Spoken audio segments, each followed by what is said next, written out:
Everyone, welcome to Hindi literature with Bhavnagari channel पर। यदि आप हमारे चैनल पर नए हैं और आपने अभी तक चैनल को सब्सक्राइब नहीं करा है तो चैनल को जल्दी से लाइक शेयर सब्सक्राइब कर लें और बेल आइकन पर जाकर ऑल पर क्लिक कर लें ताकि आपकी कोई भी क्लास मिस ना हो। मैं बता दूं आपको, मुझे आज चौथा दिन है, अभी भी फीवर है, पूरी तरह ठीक नहीं हूँ। थोड़ी सी स्लाइड बना पाई हूँ, तो जितनी बना दी है आपको उतना पढ़ा दूंगी। मैं नहीं चाहती आपकी कोई भी क्लास मिस हो, मुझे खुद दुख होता है। लेकिन अभी प्रॉपर पूरी तरीके से मैं ठीक नहीं हूँ, फिर भी आपके लिए क्लास लेकर आई हूँ। तो फीडबैक ज़रूर दीजिएगा और आपको बता दूँ, जैसा कि आप स्क्रीन पर देख रहे हैं, ये टॉपिक ये यूनिट 7 का ही नहीं, ये हर 5 टू 10 यूनिट में जितने भी राइटर लगे हैं, सभी राइटर से आपके इस टाइप के क्वेश्चन पूछे गए हैं। सभी कहानीकारों की कहानियाँ, सभी उपन्यासकारों के उपन्यास, सांस लेने में भी प्रॉब्लम हो रही है। और मैं बता दूँ, अगर इस वीडियो के बाद मेरी तबीयत ठीक रही, क्योंकि अभी भी बुखार है और गर्मी सर्दी से है, तो ठीक रही तो कल को क्लास ले पाऊंगी। आई होप, उम्मीद करती हूँ लेकर ही आऊँ, कोशिश ये करूंगी। लेकिन अगर पूरा ही जितने उस पर टेम्परेचर, मतलब जितने उस पे बुखार था मुझे अभी तक हाई लेवल पर, अगर फिर से वापस हाई लेवल पर बुखार हो जाता है तो माफी चाहूंगी, क्लास नहीं ले पाऊंगी। लेकिन आज मुझे थोड़ा आराम था तो इसलिए मैंने सोचा क्लास ले लूं, तो मैं क्लास ले रही हूँ। ठीक है, तो मैं बता दूं, पहले कहानी, सभी कहानीकारों की सभी कहानियां देखेंगे, ठीक है इसमें। लेकिन उससे पहले कुछ जैसे कहानियां, जब हमारे में एक टॉपिक जुड़ गया है कहानी, तो कहानी से रिलेटेड हमें सारी चीजें देखनी होंगी, क्योंकि अब क्वेश्चन कहीं से भी उठा लिया जाता है। बस टॉपिक लगना चाहिए हमारे सिलेबस में, उस टॉपिक से रिलेटेड, कब कहाँ कैसे क्यों, ये सारे जितने वर्ड होते हैं ना, कि कब कहाँ कैसे क्यों किसकी, ये सब प्रश्न सॉल्व कर लेने चाहिए फिर तो हमें हर टॉपिक से, राइट। तो उससे पहले मैं आपको बताऊंगी कि हमारी ये, आप पहले तो हमें टेलीग्राम चैनल पर फॉलो कर लें, इस टेलीग्राम चैनल पर फॉलो कर लें। आपको सभी क्लासेस की अपडेट यहाँ पर ही मिलती है। मैंने टेलीग्राम पर ही बता दिया था कि मुझे काफ़ी तेज बुखार, खांसी, जुकाम मतलब हो रहा है, तो क्लास नहीं ले पाऊंगी। लेकिन 2 दिन तो देखो, सैटरडे और संडे तो मैं वैसे भी नहीं लेती, तो आज थोड़ा आराम लगा तो इसलिए मैंने सोचा ले लूं। लेकिन बोलने में प्रॉब्लम हो रही है, क्योंकि सांस चढ़ता है जब भी मुझे बुखार आ जाता है, उसके बाद दिक्कत होती है। 1 हफ्ता तो मुझे लगता है बिल्कुल प्रॉपर ठीक होने में, ठीक है। और यदि आप इसी पर आपको जितनी भी कहानियां पढ़ी है, सबकी सभी पीडीएफ उस टेलीग्राम पर ही है। जितने एमसीक्यू सॉल्व करा दिए सब उस पर ही मिल जाएंगे आपको टेलीग्राम पर। तो इसलिए टेलीग्राम चैनल को जरूर ज्वाइन कर लें बिना देरी के। और यदि आप इंस्टाग्राम चलाते हैं तो आप इंस्टाग्राम को भी फॉलो कर लें, राइट। और यूट्यूब पर यदि आपने अभी तक सब्सक्राइब नहीं किया है चैनल, तो बेल आइकन पर जाकर ऑल पर क्लिक कर लें, आपकी कोई भी क्लास मिस ना हो। अब मैं कोशिश करूंगी कि अपने चैनल पर वो टॉपिक लेकर आऊँ जो एग्जाम में ज्यादातर रिपीट हो रहे हैं, क्योंकि हो सकता है कि सिलेबस कंप्लीट करने के चक्कर में कभी ऐसा ना हो। मैं नहीं चाहती कि ऐसा ना हो, सिलेबस कंप्लीट करने के चक्कर में, कि आपके ट्रेंडिंग टॉपिक जो चल रहे हैं आजकल एग्जाम में, या रिपीट हो रहा है, रिपीट मोड पर आ रहे हैं, कि वो छूटे, ठीक है। तो फीडबैक ज़रूर दीजिए कि ये क्लास कैसी लगी, तो आपको हर टॉपिक पर ऐसी ही क्लास देखने को मिलेगी फिर, ठीक है। और ये है हमारी प्लेलिस्ट एमसीक्यू सीरीज की। मैंने हर कहानी से 20 प्रश्न लेकर आ रही हूँ। टोटल क्वेश्चंस आपके बैठेंगे यूनिट 7 हिंदी कहानी से, टोटल क्वेश्चन बैठते हैं आपके 420, राइट। अभी 3-4 क्लासेस इस पे हो चुकी है, जाकर देख लीजिए, फीडबैक ज़रूर दीजिए अपना। और ये एमसीक्यू सीरीज थी, यहाँ पर हमारी कहानी थ्योरी की सीरीज समाप्त हो चुकी है, ये काफ़ी टाइम पहले ही खत्म कर दी थी मैंने, ठीक है। ये है हमारी प्लेलिस्ट का नाम, मैंने आपको दिखा दिया है।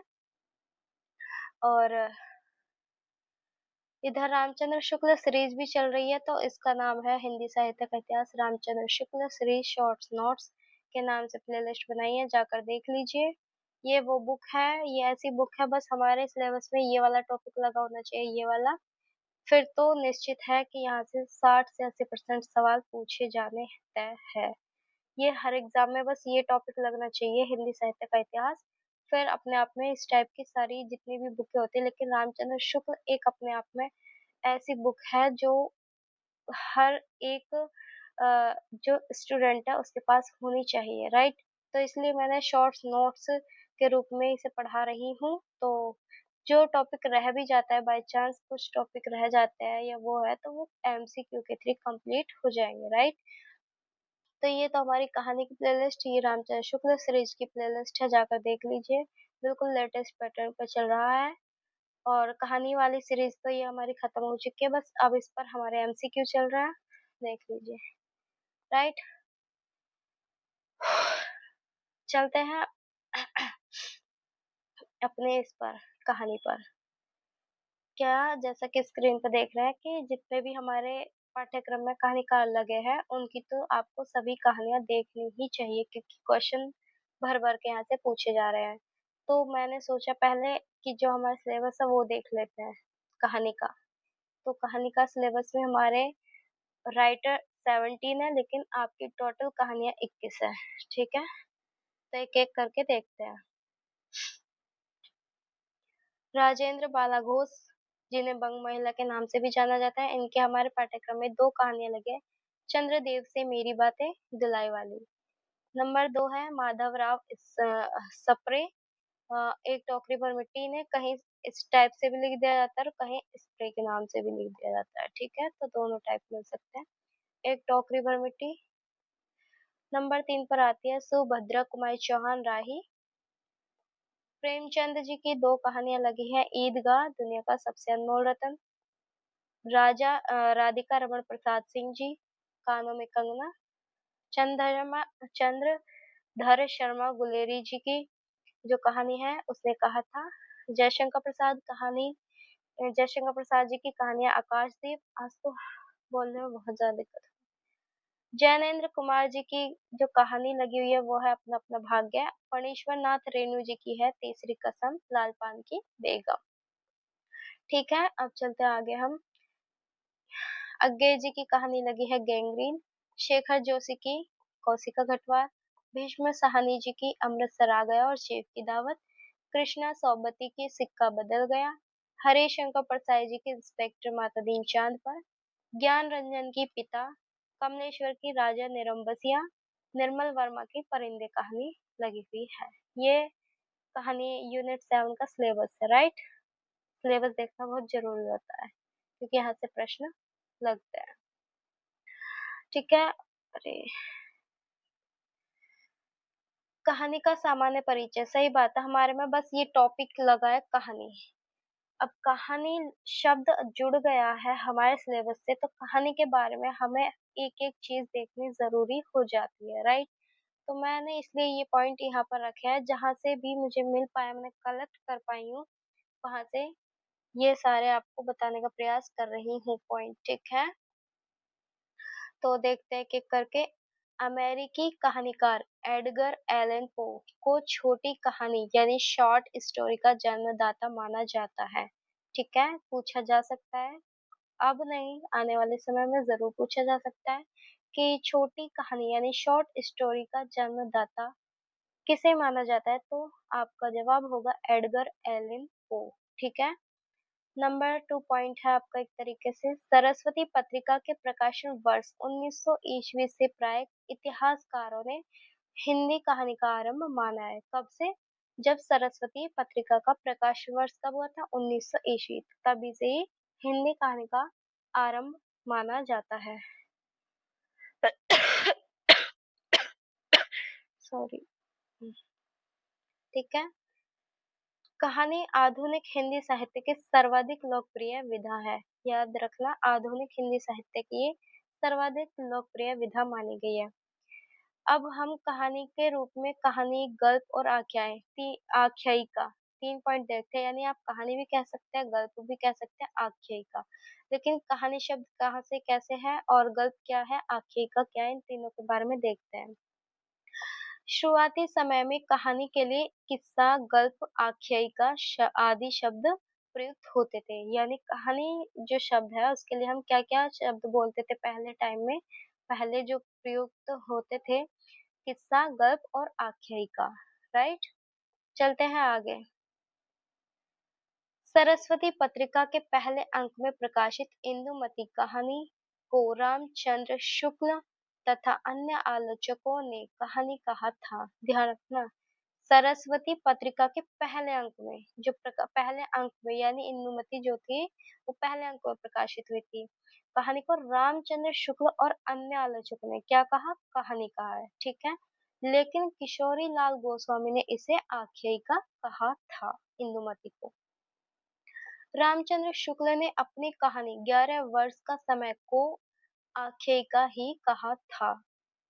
इंदु पत्रिका में आख्यायिका शब्द प्रयुक्त होता था और मर्यादा इंदु पत्रिका जो थी उसमें तो आख्यायिका शब्द प्रयुक्त हुआ था कहानी के लिए, राइट।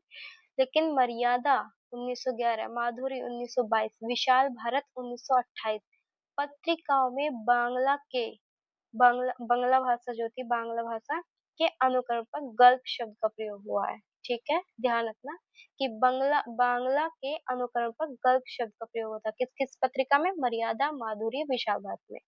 और इंदु पत्रिका में कहानी के लिए कौन सा शब्द प्रयुक्त हुआ था? आख्यायिका, राइट। और मर्यादा, माधुरी, विशाल भारत में गल्प शब्द प्रयोग हुआ था कहानी के लिए। डॉक्टर गोपाल राय ने लिखा है कि प्रेमचंद ने 1908 ईस्वी में प्रकाशित स्वयं की कहानी सोजे वतन की भूमिका में पहली बार शॉर्ट स्टोरी पद के अर्थ में छोटी कहानी, संक्षेप में कहानी पद का प्रयोग किया था, ठीक है। इम्पोर्टेंट पॉइंट्स है ये सारे, और ये तो आपको प्रेमचंद की कहानी कराती तब भी ये पॉइंट उसमें मिल जाता आपको। आज जितनी स्लाइड बन पाई है उतनी ही आपको क्लास में मतलब करा रही हूँ। और चलते आगे अब। हम्म अब ये टॉपिक, ये जो लिखा है यहाँ पर हिंदी की प्रथम कहानी और उनके प्रस्तोता, ये भी हमारे लिए इम्पोर्टेंट हो जाता है। एक तो इसीलिए क्योंकि ये अब यूनिट 7 कहानी शब्द जुड़ा है तो हमें उसके हर तरीके को देखना है, हर प्रश्न जहाँ से बन रहा है देखना है। और दूसरी बात ये है कि इसमें हमारे खुद के पाठ्यक्रम की कहानी भी लगी थी। चलो आगे देखेंगे, एक मिनट, एक कहानी छूट गई है। हमारे पाठ्यक्रम की भी कहानी लगी हुई थी इसमें। एक, सॉरी मेरा ध्यान नहीं गया था इसमें। एक हमारी इसमें, इसलिए भी ये स्लाइड देखना जरूरी है कि इसमें हमारी पाठ्यक्रम की भी कहानी लगी हुई है। ये तो आपको जो बताई जाएंगी कहानी और प्रस्तुता, ये तो बिल्कुल ऑथेंटिक सोर्स के थ्रू है। लेकिन अगर मुझे पेज इसी टाइप की चीजों का पेज कहीं और से भी मिलता है तो मैंने वहां से भी ऐड कर दिया है, राइट। तो इसमें ये हमारे पाठ्यक्रम में लगी हुई कहानी है। अब जब ये टॉपिक हमारे पाठ्यक्रम से जुड़ गया है तो इसलिए हमें ये देखना हमारे लिए महत्वपूर्ण हो जाता है, राइट। तो चलते हैं, एक एक करके देखते हैं अब। इधर आपको लेखक मिलेंगे, इधर कहानी, और इधर प्रकाशन वर्ष, और ये प्रस्तोता, मतलब जिन्होंने इन इन कहानियों को, ये जो आपकी सारी कहानियां हैं यहाँ पर, ये इन्हें प्रथम माना है और किसने माना है वो आपको इधर बताए जाएंगे, राइट। तो हमारी इंदु पहले है किशोरीलाल गोस्वामी जी, इनकी कहानी है इंदुमती, प्रकाशन वर्ष 1900 ईस्वी, ठीक है। और इंदुमती को जो प्रथम कहानी माना है वो रामचंद्र शुक्ल जी ने माना है, राइट। दूसरी रचना भी किशोरीलाल गोस्वामी जी की ही है, प्रणयिनी परिणय, प्रकाशन 1887। इस कहानी को जो प्रथम कहानी माना है, यानी प्रथम कहानी मानने वाले प्रस्तोता है, वो डॉक्टर बच्चन सिंह जी हैं। फिर आती है आपकी रेवरेंड जे न्यूटन की जो कहानी है वो है जमींदार का दृष्टांत, ठीक है, और प्रकाशन वर्ष 1881। अब इस कहानी को जो प्रथम कहानी मानने वाले प्रस्तोता है वो है राजेंद्र बड़वालिया जी, ठीक है। फिर है माधवराव सप्रे की कहानी आती है, जो कि हमारे पाठ्यक्रम में भी है, एक टोकरी भर मिट्टी, ठीक है। एक टोकरी भर मिट्टी, प्रकाशन वर्ष है 1901, जिसको प्रथम कहानी जो मानते हैं इस एक टोकरी भर मिट्टी को प्रथम कहानी मानने वाले जो प्रस्तोता है वो है देवी प्रसाद वर्मा जी। फिर आते हैं रामचंद्र शुक्ल। इनकी जो कहानी है 11 वर्ष का समय, प्रकाशन वर्ष 1903, प्रकाशन वर्ष 1903। और इस कहानी को जो प्रथम कहानी माना है वो माना है लक्ष्मी नारायण लाल जी ने। राइट, ये तो आपको बिल्कुल ऑथेंटिक सोर्स के थ्रू बताया है मैंने, लेकिन अगर मुझे दृष्टि की बुक से पेज मिला है तो वो मैंने ऐड कर दिया है, तो इसे भी आप देख लीजिए। ये रहा, यहाँ पर आपको दिखा दिया, ये दृष्टि की बुक से मैंने पेज यहाँ पर ऐड कर दिया है।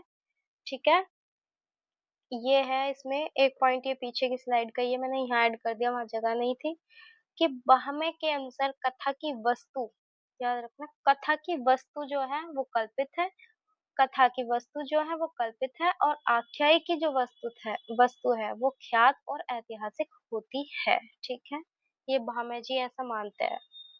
अब हम देखते हैं दृष्टि बुक के अनुसार जो ये इसमें पेज यहाँ पर ऐड किया गया है, इसमें देखते हैं।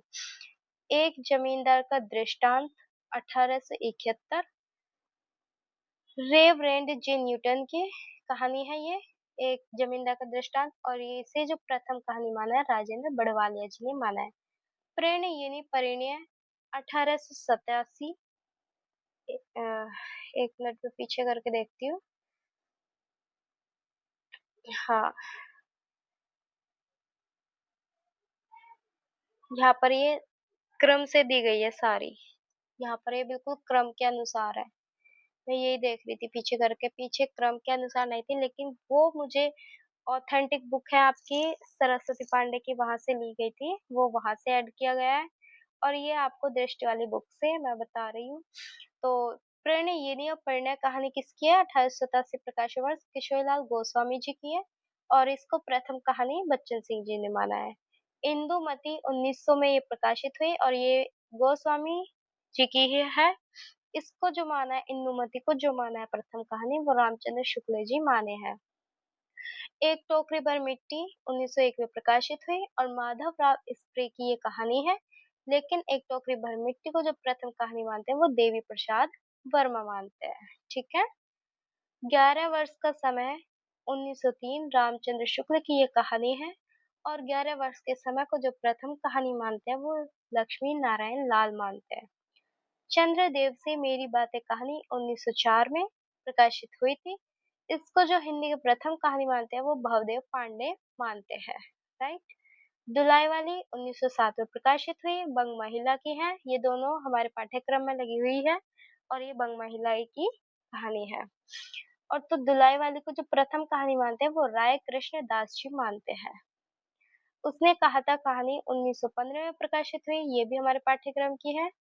चंद्रधर शर्मा गुलेरी जी की है, और इसे प्रथम कहानी जो मानते हैं राजेंद्र यादव जी मानते हैं। मैंने आपको वहां से भी बता दी है, और दृष्टि वाली बुक से भी बता दिया है। ठीक है, मैं नहीं चाहती आपका कोई भी पॉइंट मिस हो, इसलिए मुझे जहां से भी मिला, जितना भी मिला, मैंने सब पॉइंट नोट डाउन कर दिए हैं। चलते हैं आगे। अब है, ये मैंने रामचंद्र शुक्ल की बुक से लिया है, कि रामचंद्र शुक्ल जी जो है उन्होंने अपना हिंदी साहित्य के इतिहास में आरंभिक कहानियां जो मानी थी, उन्होंने जो प्रारंभिक का मतलब शुरुआती कहानियां जो मानी थी वो सरस्वती में प्रकाशित हुई थी, वो मैंने यहाँ पर नोट डाउन कर दिए हैं। ठीक है, अब देख लेते हैं करके एक बार कि कौन कौन सी है। रामचंद्र शुक्ल ने अपने हिंदी साहित्य के इतिहास में इन कहानियों को आरंभिक कहानियां माना है ज्यादा। तो ये इंदुमती किशोरीलाल गोस्वामी जी की है। संवत में भी आपको यहाँ पर बता दिया गया है, और 19 वैसे भी ईस्वी में भी, क्योंकि रामचंद्र शुक्ल की बुक में संवत में ही दिया गया है। मैंने आपको यहाँ पर ईस्वी में भी करके नोट डाउन कर दिया है, ताकि आपको दिक्कत ना हो। बस करना क्या, अगर ईस्वी में लाना हो तो संवत में से 57 घटा दो, अगर ईस्वी से संवत बनाना हो तो आपको 57 ऐड करना पड़ेगा। राइट, अब चलते हैं गुलबहार। गुलबहार भी किशोरीलाल गोस्वामी जी की रचना है, प्रकाशन वर्ष 1902 ईस्वी। प्लेग की चुड़ैल भगवान दास की रचना है, प्रकाशन वर्ष 1902 ईस्वी। 11 वर्ष का समय ये खुद रामचंद्र शुक्ल जी की किताब मतलब कहानी है और 1903 ईस्वी में प्रकाशित हुई थी। पंडित और पंडितानी गिरिजा दत्त वाजपेयी की कहानी है। संवत 1903 ईस्वी में प्रकाशित हुई थी। ठीक है। धुलाई वाली ये इसलिए भी रखा मैंने, देखो ये पॉइंट जो रखा था मैंने यहाँ पर, ये इसलिए भी इम्पोर्टेंट हो जाता है क्योंकि इसमें हमारे पाठ्यक्रम की रचना जो लगे और जो हमारे पाठ्यक्रम से जुड़ गया वो टॉपिक तो हमारे लिए वैसे ही महत्वपूर्ण हो जाता है। ठीक है। धुलाई वाली बंग महिला और इसका प्रकाशन वर्ष आपको पता ही 1907। ठीक है। चलते हैं आगे। अब देखो एक क्वेश्चन ये पीवाईक्यू में आया था कि रामचंद्र शुक्ल जी ने मार्मिकता की दृष्टि से कौन कौन सी भाव प्रधान कहानियां मानी है। तो मुझे ये मैंने रामचंद्र शुक्ल जी की जो किताब है हिंदी साहित्य का इतिहास, वहां से ये पॉइंट उठा लिया है। अब पीवाईक्यू ऑलरेडी बन चुका है क्योंकि ये पूछ लिया गया है, लेकिन फिर भी मैंने आने वाले बच्चों के लिए यहाँ पर रखना चाहा, क्योंकि आने वाले बच्चों के लिए यूजफुल रहेगा। हो सकता है आगे भविष्य में फिर से दोहरा दिया जाए या वर्ड वाले प्रश्न में पूछ लिया जाए। ठीक है। तो अब देख लेते हैं। उन्होंने तीन तीन भाव प्रधान कहानियां चुनी हैं। वो कौन कौन सी मैंने यहाँ पर हाईलाइट कर दिया कि मार्मिकता की दृष्टि से जो उन्होंने भाव प्रधान कहानियां चुनी हैं वो है तीन। कौन कौन सी है देख लेते हैं। एक तो इंदुमती, 11 वर्ष का समय, धुलाई वाली। इंदुमती किशोर लाल गोस्वामी जी के हैं और प्रकाशन वर्ष 1900 ईस्वी। 11 वर्ष का समय रामचंद्र शुक्ल जी की है और प्रकाशन वर्ष है 1903 ईस्वी। धुलाई वाली बंग महिला की है और प्रकाशन वर्ष 1907। ठीक है। तो ये तो हमारा हो जाता है। जो इससे पहले जितनी अभी स्लाइड देखी हमने वे सब कहानी का एक तरीके से सामान्य परिचय देखा है। वो देखना हमारे लिए इम्पोर्टेंट है क्योंकि हमारे सिलेबस से कहानी शब्द जुड़ गया है। तो जैसे यूपीएससी में कहते हैं ना, कब कहाँ क्यों कैसे क्यों, ये शब्द जुड़ गए हैं तो हमें ये हर चीजें देख लेनी चाहिए। जरूरी नहीं है ये स्लाइड आप जो मैंने आज क्लास ले रही हूँ कि आपके नेट एग्जाम के लिए हो, या आपके लिए हर एग्जाम के लिए यूजफुल है क्लास। ठीक है। लेकिन अब आगे जो पढ़ाऊंगी ये वो आपके नेट एग्जाम की है। जैसे ये कहानीकारों का जन्म वर्ष काल क्रमानुसार, ये हमारे पाठ्यक्रम में लगे हुए हैं यूजीसी नेट के में। तो यहाँ से अब हमारे पाठ्यक्रम के कहानीकार चलते हैं। राइट। अब देखते हैं एक एक करके जितने भी ये कहानीकार हैं इनका जन्म वर्ष देखते हैं क्रम से। ठीक है। इधर लेखक है, इधर जन्म वर्ष है। माधव राव स्प्रे का जन्म हुआ था, स्प्रे जी का 1871 में।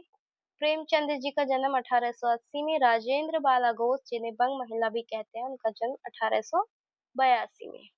ठीक है। चंद्रधर शर्मा गुलेरी जी का जन्म 1883 में। जयशंकर प्रसाद जी का जन्म 1889। राधिका रमन प्रसाद सिंह जी का जन्म 1890। सुभद्रा कुमारी चौहान जी का जन्म 1904। चैनेन्द्र कुमार जी का 1905।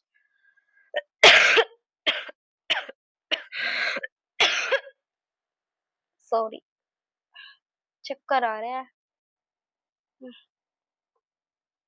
सिर बिल्कुल घूम रहा है। हाँ जी। अज्ञे जी का जन्म 1911 में। भीष्म साहनी जी का जन्म 1915। फणीश्वर नाथ रेणु का जन्म 1921। हरीश शंकर प्रसाद जी का जन्म 1921, सॉरी 1924। कृष्ण सौबती जी का जन्म 1925। निर्मल वर्मा जी का जन्म 1929। कमलेश्वर जी का जन्म 1932। शेखर जोशी का जन्म 1932 और ज्ञान रंजन जी का जन्म 1936। याद रखना कमलेश्वर शेखर जोशी का जन्म सेम है। बस ये है कि कमलेश्वर जी का पहले आता है और शेखर जोशी जी का बाद में। राइट। तो ये हमारे जितने भी कहानीकार थे उनका जन्म वर्ष हो गया। अब देखेंगे हम आगे सबकी एक एक करके राइटरों की कहानियां। ठीक है। और मैं बता दूं आज अभी दो ही राइटर कवर हो पाए इसमें, आगे पार्ट 2 में करेंगे। पहले आप जो दो राइटर कवर हुए उन्हें देख लेते हैं। राजेंद्र बाला घोष जिन्हें बंग महिला के नाम से जाना जाता है। जन्म इनका 1882 ईस्वी में मिर्जापुर उत्तर प्रदेश में हुआ था। बंग महिला का मूल नाम राजेंद्र बाला घोष था, ठीक है? पूछ लिया जाता है ये। ये मिर्जापुर ये मिर्जापुर ऐसे लिखा जाता है, ठीक है?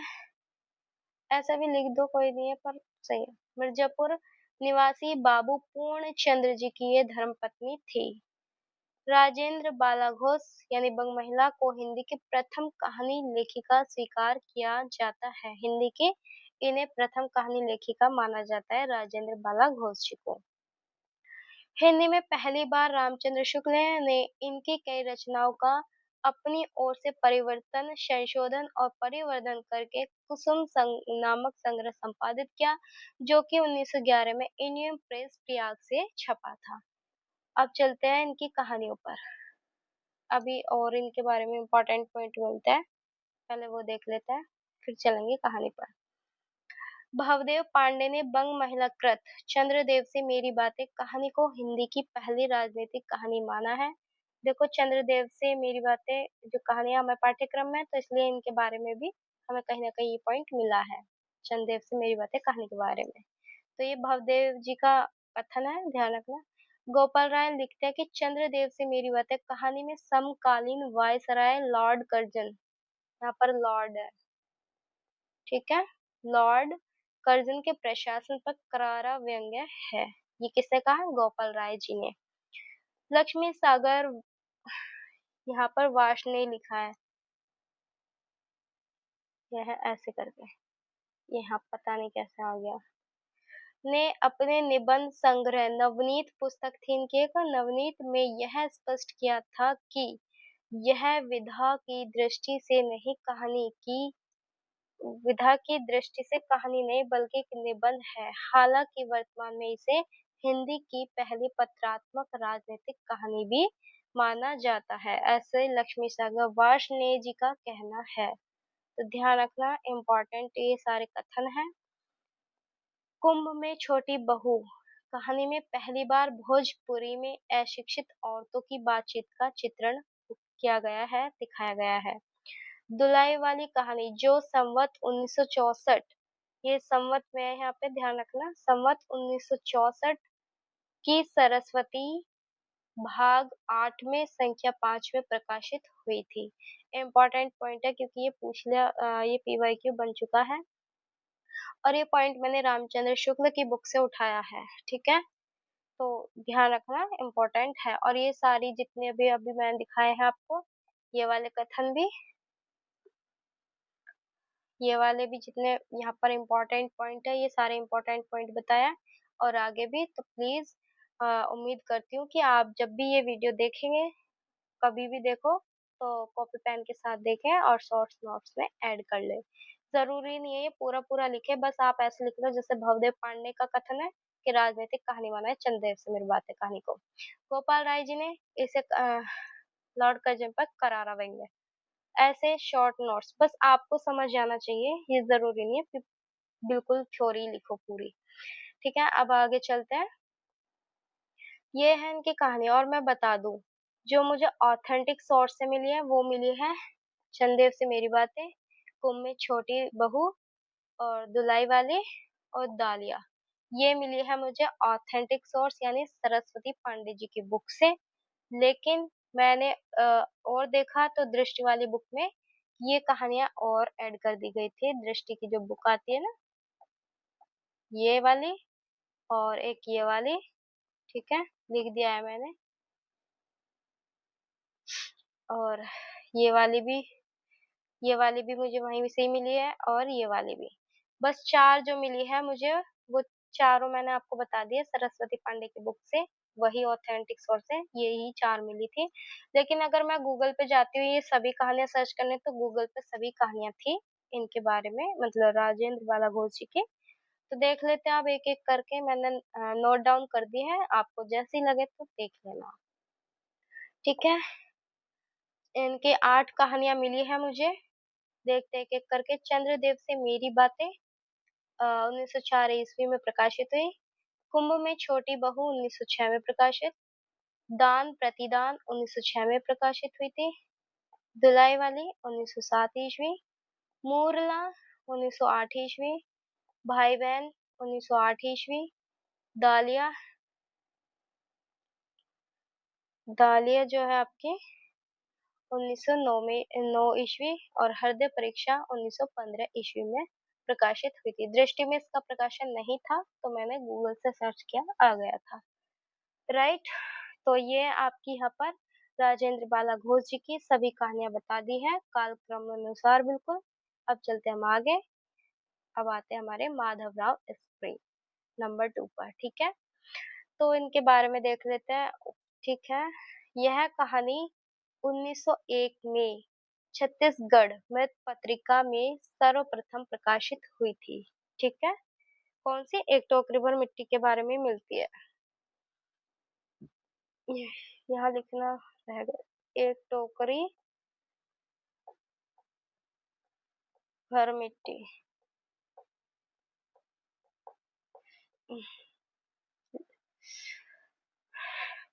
ठीक है। फिर देवी प्रसाद वर्मा और अधिकांश विद्वानों द्वारा सहमति बनी कि यह कहानी हिंदी की प्रथम मौलिक कहानी है। एक टोकरी भर मिट्टी के बारे में ये कहा जा रहा है और यह आदर्शवादी कहानी है। डॉक्टर गोपाल राय एक टोकरी भर मिट्टी को संवेदना के क्षण की अभिव्यक्ति की दृष्टि से हिंदी की पहली कहानी के रूप में मान्यता देते हैं। उन्होंने इसकी भाषा को ठेठ देशी हिंदी बताया। किसने? डॉक्टर गोपाल राय ने।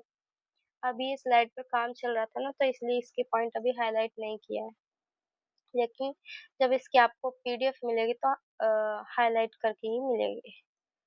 डॉक्टर सत्यकाम के अनुसार डॉक्टर सत्यकाम के अनुसार क्या है कि एक टोकरी भर मिट्टी प्रतीकात्मक कहानी है। देवी प्रसाद ने तो मौलिक कहानी, इन्होंने ठेठ देशी हिंदी बताया इसकी भाषा को, और ये कह रहा है कि ये प्रतीकात्मक कहानी है। ऊपर से यह कहानी जमींदार के जुल्म की प्रतीत होती है, परंतु असल में कहानी मातृभूमि से लगाव का प्रतीक है। एक टोकरी भर मिट्टी प्रतीक पूरे देश की मिट्टी का है, ठीक है। ये एक टोकरी भर मिट्टी के बारे में इम्पोर्टेंट कथन मिलते हैं, मैंने आपको बता दिए हैं।